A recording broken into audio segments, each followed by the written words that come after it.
নমস্কার বন্ধুরা, rear view mirror চ্যানেলে আপনাদের সবাইকে স্বাগত জানাই।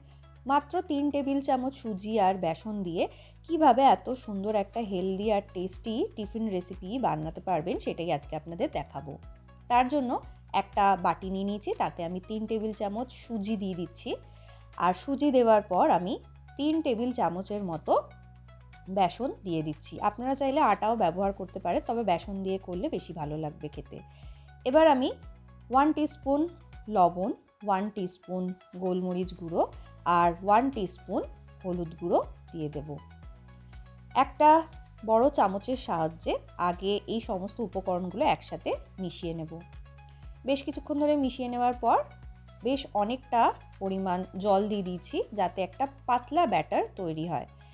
পাতলা করে এই কারণেই গুলবো, তার কারণ যেহেতু সুজি দিয়েছি তাই আমি 5 মিনিটের জন্য ঢাকা দিয়ে এটা রেখে দেব, যাতে 5 মিনিট পর সুজিটা ফুলে যায় আর ব্যাটারটা একটু গাঢ় হয়ে যায়। ঢাকা দিয়ে রেখে দিলাম। এবার অন্যদিকে আমি একটা হ্যান্ড চপারে বেশ কিছুটা পরিমাণ সবজি নিয়ে নিয়েছি।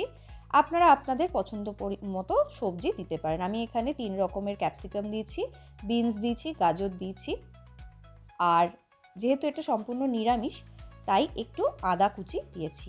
এবার হ্যান্ড চপারের ঢাকনাটা বন্ধ করে ভালোভাবে চপ করে নেব সমস্ত সবজিগুলো।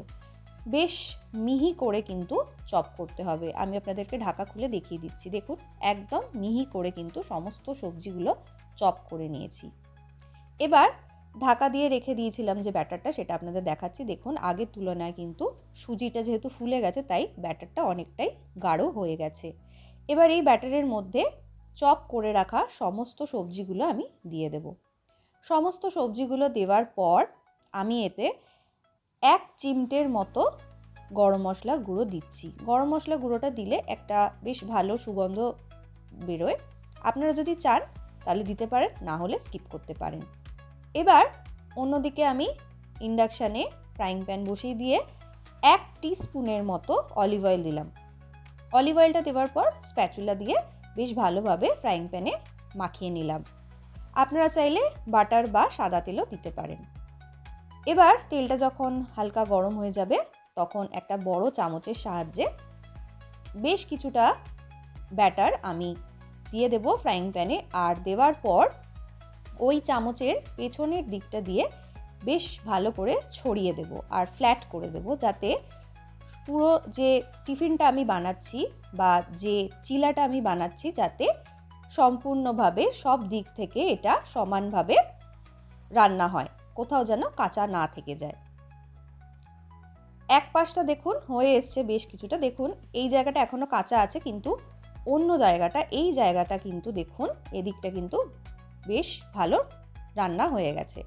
এবার যে দিকটা একটু কাঁচা কাঁচা আছে আমি একটু স্প্যাচুলার সাহায্যে সাইড করে দিচ্ছি, যাতে ওই দিকটাও কাঁচা ভাবটা তাড়াতাড়ি চলে যায়।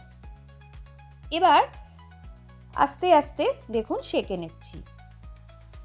একটা পিঠ ভালোভাবে যখন সেঁকা হয়ে যাবে, যখন বুঝবেন যে এই পিঠটা পুরোপুরি সেঁকা হয়ে গেছে, তাহলে দেখবেন কাঁচা ভাবটা চলে গেছে। কাঁচা ভাবটা যেহেতু চলে গেছে তাই আমি আস্তে করে উল্টে দিলাম। যতক্ষণ না কাঁচা ভাবটা যাবে ততক্ষণ কিন্তু একদমই উল্টাবার চেষ্টা করবেন না, তাহলে কিন্তু ভেঙে যেতে পারে। খুব সাবধানে কিন্তু উল্টাবেন। দেখুন, বেশ এপিঠ ওপিঠ দুপিঠ আমি লালচে করে সেঁকে নিয়েছি বা ভেজে নিয়েছি। এবার আমি তুলে নিলাম একটা প্লেটে। আমি এইভাবে মোট 6খানা চিলা বানিয়ে নিয়েছি। দেখুন কত সুন্দর লাগছে দেখতে। তৈরি হয়ে গেছে আজকে আমার খুব সহজে, খুব কম উপকরণে healthy and tasty and easy breakfast বা টিফিন রেসিপি। আপনারা অবশ্যই আপনাদের বাড়িতে বানাবেন। যেহেতু খুব কম তেল লাগে আর প্রচুর সবজি ব্যবহার হয়, তাই স্বাস্থ্যের দিক থেকে কিন্তু খুবই পুষ্টিকর একটা টিফিন। সকালের ব্রেকফাস্ট বা বিকেলের টিফিনের জন্য আপনারা অনায়াসেই খুব সহজে বাড়িতে বানিয়ে নিতে পারেন। কেমন লাগছে আমার রেসিপিগুলো অবশ্যই জানাবেন। দেখুন, আমি একটা চিলা আপনাদেরকে দেখাচ্ছি, কতটা সফট হয়েছে। খেতে কিন্তু দুর্দান্ত হয়। আর যেহেতু সম্পূর্ণ নিরামিষ একটা রান্না, তাই এখন যেহেতু শ্রাবণ মাস চলছে তাই জন্য আপনারা এখনও এই সময়ও বানিয়ে খেতে পারেন। সবাই প্লিজ আমার চ্যানেলটা সাবস্ক্রাইব করবেন। খুব ভালো থাকবেন। ধন্যবাদ।